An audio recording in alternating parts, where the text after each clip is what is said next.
বিভিন্ন চোরাই পথে আসা ভারতীয় শাড়ি ও থ্রি পিচে বাজার সয়লাব হয়ে যাওয়ায় সিরাজগঞ্জের তাঁতপল্লীগুলো হারাতে বসেছে এর চিরচেনা ঐতিহ্য।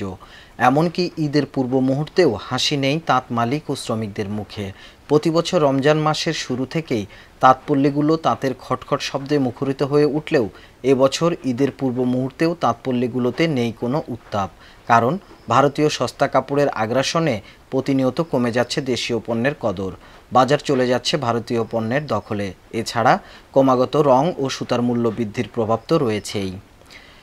উল্লেখ্য, সিরাজগঞ্জ জেলার বেলকুচি, শাহজাদপুর, চৌহালি, উল্লাপাড়া, সিরাজগঞ্জ সদর, রায়গঞ্জ ও কাজীপুর উপজেলার বিভিন্ন এলাকা দেশের মধ্যে তাঁত শিল্পের জন্য বিখ্যাত।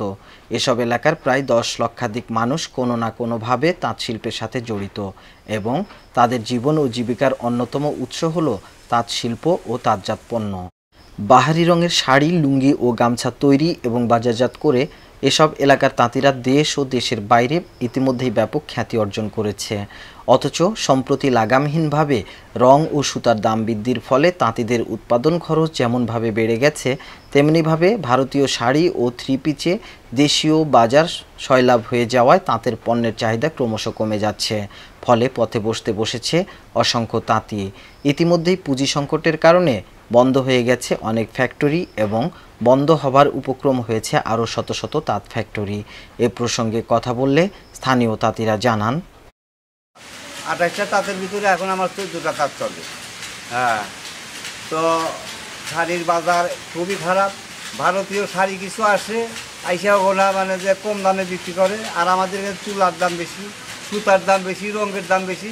ভারতের সাথে আমরা কষ্টে পারি না। এবং ব্যাংকের ঋণ, এবার ওই ধরেন ওই কী করে করবো না, এই বেরাক সমুদ্রের মধ্যে ঋণ করেও আমরা মানে যে অস্থিরের মধ্যে বাড়িঘর সাইডে সময় এই ঋণের টাকাতে আমরা পলায় বেড়াই।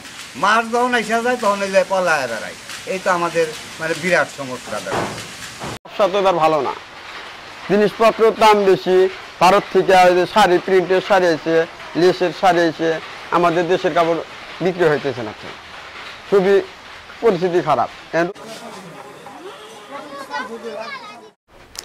সচেতন মহলের দাবি, সঠিকভাবে বাজার মনিটরিং করে ভারতীয় পণ্য বিক্রি বন্ধ করা সহ সরকারিভাবে সহজ শর্তে ঋণ প্রদান করা হলে তাঁত শিল্পের ঐতিহ্য ধরে রাখা যেমন সম্ভব হবে, তেমনি এ অঞ্চলের হাজার হাজার মানুষের কর্মসংস্থান নিশ্চিত হবে।